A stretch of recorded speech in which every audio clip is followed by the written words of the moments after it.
symbol of modern Ethiopian youth. Justice for Adonai. ቲክቶከር አዶናይን በቁጥጥር ስር እንደዋለ መረጃው ደርሶናል።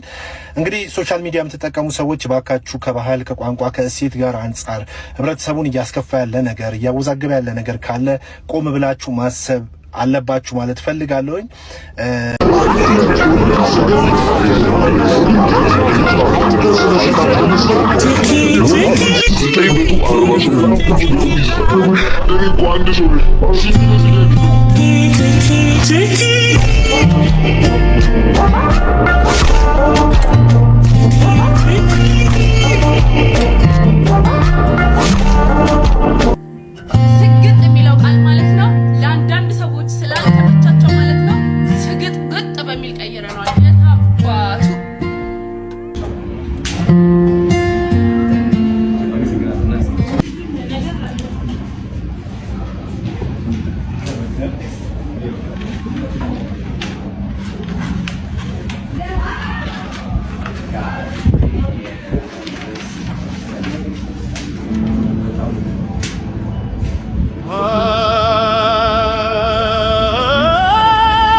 ወገን ድንገት ፌስቡክ ስክሮል ያረው ፋስት መረጃ ቲክቶከር ጃኒና ቲክቶከር አዶናይ ፌደራል ፖሊስ ለጥያቄ ትፈልጋላችሁ በማለት ማረፊያ ቤት እንዲቆዩ አድርጓል እየተባለ ነው። አረ እንግዲህ ነገርን ሰማላችሁ። በዚህ ጉዳይ ምንድነው ምን ተሰማችሁ? ምን አስባችሁ? በዚህ ሰዓት ሰበር መረጃ ተሰምቷል። ቲክቶከሩ አዶናይ እና ጃኒ በፌደራል ፖሊስ ቁጥጥር ስር መዋላቸው ተሰምቷል። ታዲያ በፌደራል ፖሊስ በቁጥጥር ስር የዋሉት ለጥያቄ ትፈለጋላችሁ ተብሎ በዛሬው ዕለት ነው። ታዲያ ይህም በሶሻል ሚዲያ ላይ መነጋገሪያ ሆኗል።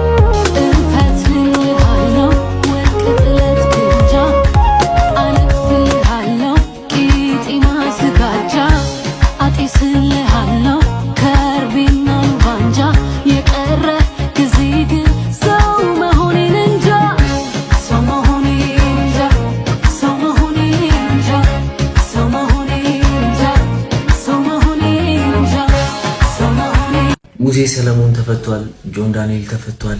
ቡራቡለን ፈተውልን ደግሞ እዚሁ ላይ ደስታችንን ጥፍ ደርብ ያደረጉልን። ያው ወጣት ነው፣ ህይወቱ መበላሸት የለበትም። ንብረት አላወደመም፣ የሰው ነፍስ አላጠፋም። በዛ ላይ ልጅ አባት ነው። በይቅርታ መታለፍ የሚችሉ ነገሮች ናቸው።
ሰላም ጋይስ እንደምን አላችሁ?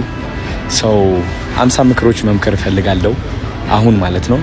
50 ምክሮች የምመክራችሁ ደግሞ በተከታታይ ቪዲዮ አጠር አድርጌ ነው በተቻለኝ ፍጥነት ፖስት ለማለት እሞክራለሁ። እነዚህ 50 ምክሮች በአጠቃላይ ከህይወቴ የተማርኳቸው ነው። ስለ ህይወት፣ ስለ ራሴ፣ ስለ ሰው፣ ስለ ሁሉም ነገር እና ስለ እግዚአብሔር ራሱ ሰው ለመክራችሁ ፈልጋለሁ። 50 ምክሮች ከዚህ በታች ያሉት ተከታተሏቸው። በእነዚህ 50 ምክሮች አዶናይ ማን እንደሆነ በደንብ አድርጋችሁ ታውቃላችሁ። ማንነቴ፣ ጸባዬ፣ ያለኝ አላማ፣ ያለኝ ፍላጎት ሁሉም ታውቃላችሁ። ወዳችኋለሁ። የመጀመሪያ አድቫይስ ሁላችንም የየራሳችን ታሪክ ይዘን የመጣ ነው። ራሳችን እንድናወዳድቅ የሚያደርገን ታሪክ ይሆናል፣ ወይም ከሰው በታች ነኝ ብለን የምናምነው ታሪክ ሊኖር ይችላል። ይህ ታሪክ የኛ እንዳልሆነ ማወቅ የመጀመሪያው የለውጥ መንገድ መከተልን ማለት ነው። አንዳንዴ የማይጠቅምህ ታሪክን መክዳትና የኔ አይደለም ማለት ለቀጣዩ አዲሱን ታሪክህ ቦታ ታመቻቻለህ። ሁለተኛ አድቫይስ፣ እግዚአብሔር ከፈለገው ይሆናል። ሁሉም ነገራችሁ ለእግዚአብሔር አሳልፋችሁ ስጡ። በመንፈሳችሁ ጽኑ ሁኑ። የዓለም ትልቁ በረከት እንደሚገባችሁ እመኑ። በእግዚአብሔር ስም የምትፈሩት መንገድ ካለ ተከተሉ። ሶስተኛ አድቫይስ፣ ራስን መውደድ ማለት እግዚአብሔርን መውደድ እንደሆነ ማወቅ፣ እግዚአብሔርን መውደድ ደግሞ ራስን መውደድ እንደሆነ ማወቅ። ራስን ስትወድ ሌላ ሰውን ትወዳለህ። እግዚአብሔር ሁሉም ሰው ላይ አለ። እግዚአብሔር እንውደደው፣ ራሳችን እንውደድ፣ ሌላ ሰውም እንወዳለን። ትልቁ ጥንካሬያችን ይህ ይሆናል። አራተኛ አድቫይስ፣ ውድድር ያበላሸናል። ጤናማ ውድድር አለ። ከጓደኛህ ጋር የምትወዳደረው ተስማምተህ፣ ግን የሌላ ሰውን ህይወት ሳታቅ ከነሱ ጋር መወዳደር ሁሌም ሲኦል ውስጥ እንድትኖር ያደርግሃል። ስለዚህ ከውድድር ውጡና ከራሳችሁ ጋር ይሁን ውድድራችሁ፣ ከትናንትና ማንነታችሁ ጋር ይሁን። ኢቭን ከትናንትና ማንነታችሁ ጋር ስትወዳደሩ በፍቅር በይወህና ይሁን። አምስተኛ አድቫይስ፣ ሁሉም ሰው ላይ ጥሩ ነገርን መፈለግ ጀምሩ። ብዙ ሰዎች ሊመቀናኛችሁ ይችላሉ። ወደ ስኬት ስታቀኑ ከአጠገባችሁ ላይ ቆሙ ይችላሉ፣ ሊተርቧችሁ ይችላሉ። ግን ስቲል አሁንም ጥሩ ነገር ፈልጉ። ጥሩ ነገር መፈለግ ማለት ግን እነዚህ ሰዎች እንዲጎዷችሁ እድል እንደገና በድጋሚ መስጠት አይደለም። ስድስተኛ አድቫይስ፣ ከሰው ጋር ፍቅር ሲይዛችሁ 100% ይሁን። ሰው ሊጎዳችሁ ይችላል፣ ግን 100% ማፍቀር ካልቻላችሁ ህይወትን አትኖሯትም። ሁሌም ተከልላችሁ ትኖራላችሁ። ስለዚህ ለመጎዳት ፍርሃቱ አይኖራችሁ። 100% አፍቅሩ፣ 100% እመኑ። ግን ደግሞ 100% ማስተዋልም ያስፈልጋል። መራቅ ካለባችሁ ሰውን መራቅ መቻል ይኖርባችኋል። በማን? በእግዚአብሔር ስም። ብቸኝነትን መፍራት ሁሌም ከማያስፈልገንና ከማይጠቅመን ሰው እንድንሆን ያደርገናል። ቤተ ክርስቲያን የወንበዶች ዋሻ አይደለችም። ገና ለገና ሰዎች ግብረ ሰዶማዊ እንደሆኑ ሲታወቅባቸው ዘለው ገዳም እየገቡ ከተጠያቂነት ለማምለጥና መንፈሳዊ ለመሆን መጣር በፍጹም ትክክል አይደለም። ቤተ ክርስቲያንም ከእንደነዚህ አይነት ሰዎች ጎን ልትቆም አይገባም። ምክንያቱስ ብዙ ሰዎች ኢትዮጵያ ውስጥ በተለይ ስትመለከቱ እንዴት ነው የሚሆነው? በዓለማዊ ስፍራ ላይ በጣም በተበላሸ ስፍራ ላይ ይገኙና ቤተ ክርስቲያኒቱን የማይወክል በጣም አስቀያሚ፣ ለሌሎች ምሳሌ የማይሆን ማስተማር የማይሆን ነውር ካደረጉ በኋላ ልክ ሊጠየቁ ሲሉ ህዝቡ ሲባንንባቸው ዘሎ ገዳም ይገባሉ። ይሄ ትክክል አይደለም። ስለዚህ የሰራው ኃጢአትን ብቻ አይደለም፣ ኦፍኮርስ ወንጀልም ጭምር በወንጀል የሚያስጠይቅም ነገር ነው። ስለዚህ ቤተክርስቲያን እነዚህን ሰዎች አውጥታ በመስጠት ለብዙዎቹ ማስተማሪያ ማድረግ መቻል አለበት። አለበለዚያ ግን በእንደነዚያ ልምምድ ውስጥ የሚገኙ በርካታ ሰዎች ማምለጫ እንዳላቸው ያስባሉ። ሲጀመር ቤተክርስቲያን ወንጀለኞችን መደበቂያ ስፍራ አይደለችም። አይደለም እንዴ?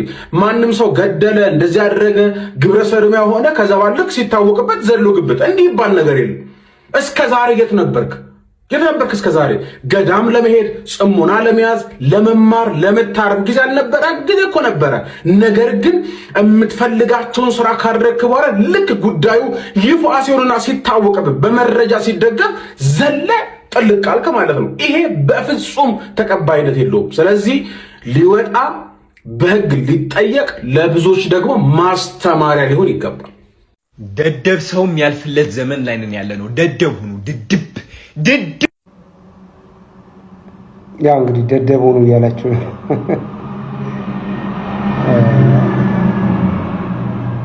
እመነኝ፣ እንደዚህ አይነት ሃርሽ ንግግር ባትናገር ማንም አይሰማ፣ ማንም አያይም። በጣም ዊርድ ስትሆን ሶሻል ሚዲያ ራሱ ቡስት ያደርጋል። እንደገና ደግሞ እንዲህ አይነት በቃ ርካሽ ወርዶችን የሚወዱ ሰዎች የመታወቂያ መንገድ ይሄ ነው ብሎ የሚያስቡ ሰዎች ይከተላሉ አብዛኛዎቹ። ብትረጋጋ፣ ኢንተግሪቲ ያለው ሰው ብትሆን፣ ጨዋ ቋንቋ መናገር ስትጀምር፣ ለሰውም ለእግዚአብሔር ያለህን አክብሮት በደንብ ማሳየት ስትጀምር፣ ይሄ ሁሉ በጣም አላስፈላጊ ንግግሮችን ለመናገር ኢነርጂ አታገኙ። ጋይስ ስግጥ የሚለው ቃል ብናቆም ይሻላል። ምክንያቱም በጣም ብዙ ሰዎች ታንክ ዩ ሶ ማች አዶናይ አይ ቲንክ